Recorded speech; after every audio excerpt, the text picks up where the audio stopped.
Hey everyone, welcome to the NVIDIA DGX Spark series. In this video, what we'll be going to do is we'll be setting up the local network access for NVIDIA.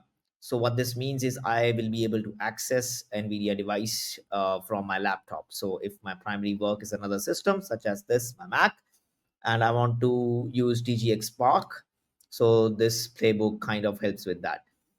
So how you can do this is using SSH, which is secure shell.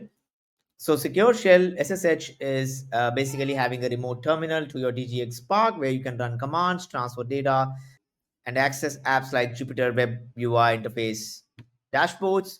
Also, all of this becomes kind of encrypted end to end without any opening any ports. So your DGX, like my DGX, would kind of remain secure. So next up is SSH tunneling. So SSH tunneling lets you to port forward the apps running on your DGX Spark. For example, if you are running a Jupyter Lab on port 8888 on Spark, you can access it using your browser localhost 8888 over SSH. There is a concept of MDNS as well. Modern network supports the MDNS. So you can, and actually when you get the DGX Spark, so you get this. I'll hide the password, but you get this booklet. So you get this booklet, and in this particular booklet, you will be able to see the host SSID, the password, and stuff, which will be used.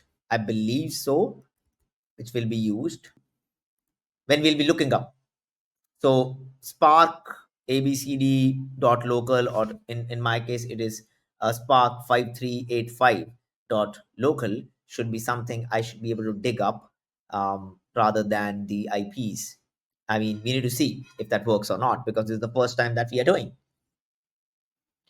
And in the manual, there are two steps like connect via NVIDIA Sync, connect via manual SSH. So first we'll do the NVIDIA Sync. So we have Mac, so we'll install that. Let's download it. NVIDIA Sync. So NVIDIA Sync is a desktop app that connects your computer to DGX or local network. It gives you a single interface to manage SSH access and launch development tools on your DGX Spark. The app is downloaded. So let's click this. Move this to applications and open NVIDIA Sync. So NVIDIA Sync is now downloaded. You can add a device. So it says, choose the apps, auto detect some of the stuff which are not installed. It auto detects that as well. Click next. Now, for a name, Sayam, it asks for a host name or IP. Now the thing is, the host name for my NVIDIA DGX is Spark 5358, but the MDNS is not working over here. So I got host name -I, the IP address, and I'm able to ping that. This is the IP of the DGX Spark 192.168.29.240. This is what we will be using as a host name. Now the username and the password. Let's add the device, and the device setup is successful. Let's get started. And boom, I can access the stuff on my DGX Spark without using it via my Mac. So I can access the DGX dashboard. This is the dashboard, DGX dashboard. It gives you some of the metrics like system memory and GPU utilization.